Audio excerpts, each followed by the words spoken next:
Lampas bubong na baha ang idinulot ng bagyong Nika sa Cagayan. Pero hindi lang yan ang pangamba ng mga residente, lalo't may isa pang bagyong paparating. Para sa update, magbabalita live mula sa Cagayan, si Brian Basa. Brian, kumusta na ang sitwasyon dyan ngayon?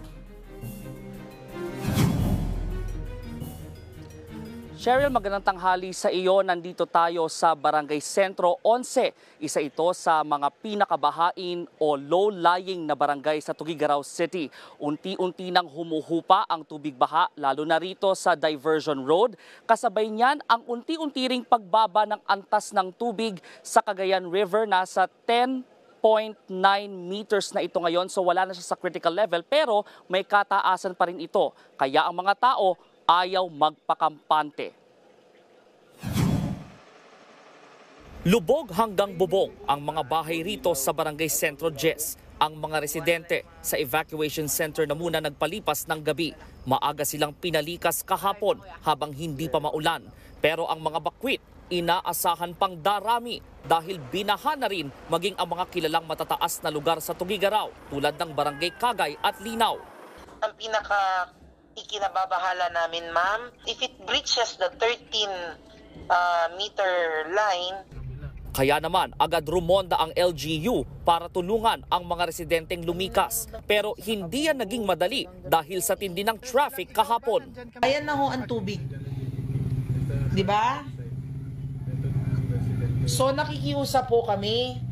Ang dami hong sasakyan sa daanan, my God! Nung nag-announce kami ng cancellation ng pasok, hindi ho ibig sabihin maglakwatsa kayo sa daanan. Nagpalala rin sa traffic ang mga kalsadang inabot ng baha. Pero ang ganitong eksena, hindi lang sa Tuguegarao makikita. Sa bayan ng Gonzaga, rumaragasa ang tubig. Bihirang makakita ng kalsadang semento sa lawak ng baha. Sa Baggao, naglawa na rin ang tubig. Nag-search and rescue operation din sa Ilog ang mga otoridad. May napaulat daw kasing 2 taga-amulong na nawawala.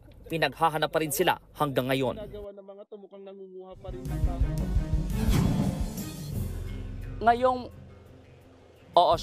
maaliwalas na ang panahon at maaraw sa paligid sa buong lungsod ng Tuguegarao ay nakakakita tayo ng ilang mga residenteng nagsisibalik sa kanilang mga tahanan, sa kanilang mga pwesto, establishmento para maglinis ng paunti-unti. Pero pagkatapos niyan, balik sila sa evacuation center. Tulad nga nung sinabi ni Tuguegarao City Mayor Myla Tingke, kaya walang pasok ngayon sa gobyerno, walang pasok sa mga eskwela ay hindi para maglakwatsa, kundi para maghanda sa muling pagsungit ng panahon. Balik sa inyo. Maraming salamat at mag-iingat kayo, Rian. Brian Basa. Sa ngayon, hindi pa pinapayagang makauwi ang mga evacuees sa Region 2, partikular sa Cagayan, dahil nga sa banta ng bagyong Ophel.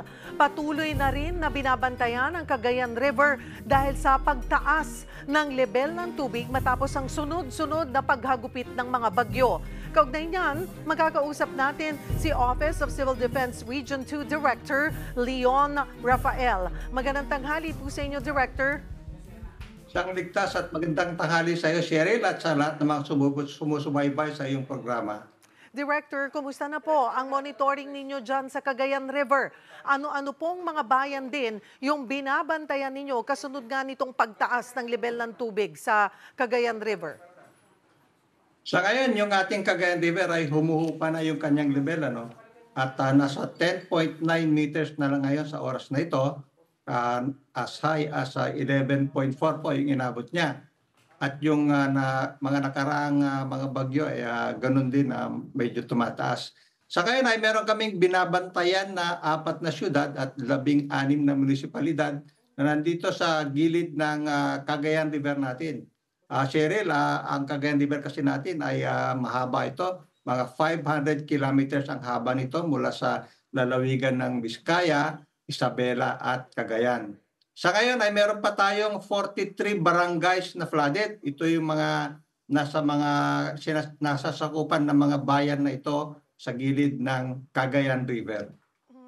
And ngayon, ano po ba ang critical level ng Cagayan River? Ang critical level namin, Cheryl, is 11 meters. So, okay. Nalampasan nito itong nakaraang gabi yung Oho. 11 meters na critical level namin. Opo, pero ngayon mataas-taas pa rin po, ano? Though sabi nyo nga po, humuhupa na, nasa 10.9 meters. Again, ilan pa po? 43 barangays ang lubog pa rin po sa tubig baha. Gaano pa po kataas ang baha po sa mga barangay po na ito? Lalo na yung mga barangay, Cheryl, na malapit is talagang lulubog pa yung mga kabahayan, lalong-lalo na naman nasa gilid ng ilog Cagayan na ito. Kaya yung mga kababayan natin is nananatili pa rin sa mga evacuation centers natin sa ngayon. Gaano po karaming pamilya ang apektado? Sa ngayon, meron tayong 374 na evacuation centers na nakabukas pa, no? At meron tayong 7,781 na pamilya na binubuo ng 24,417 na individual ang nasa loob ng ating mga evacuation centers sa ngayon.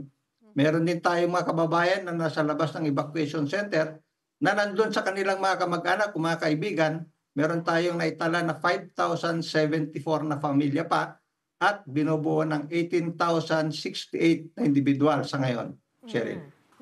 Kamusta naman po ang kanilang sitwasyon at sapat pa rin po ba ang resources ng probinsya?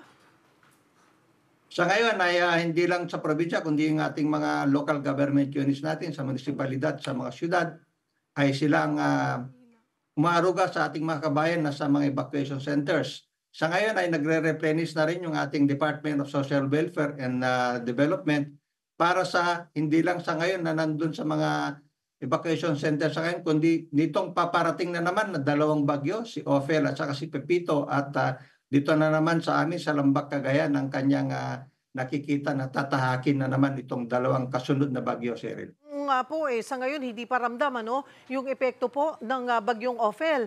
Pero ano pa po ang ginagawang paghahanda ng rehiyon?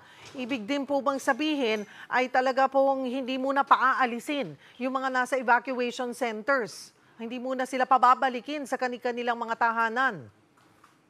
Yes, Cheryl, lalo lang yung mga nasa tabing ilog na ngayon ay nakalubog pa yung mga kanilang tahanan, ay maaaring sa evacuation center muna sila sa ngayon. Ang ginagawa naming paghahanda is tinitingnan namin kung saan na naman tatahak itong si Bagyong Ophel at si Bagyong Pepito para lalong mapaghandaan namin yung mga bayan na kanyang tatamaan. Para ito yung prioridad natin sa pagkandak ng preemptive evacuation. Nagkakaroon kasi kami ng tinatawag na predictive analytics.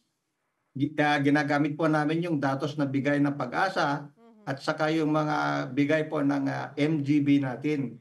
So, makikita natin kung saan tatakin. Kaya doon po yung masyadong talagang tinututukan namin yung dadaanan niya mismo para makapag-preposition kami ng mga food and non-food items doon at matignan na rin namin yung forward deployment ng mga aming rescue teams at kanilang mga equipment, Cheryl. Maraming pong salamat for the update, Director Leon Rafael ng OCD Region 2.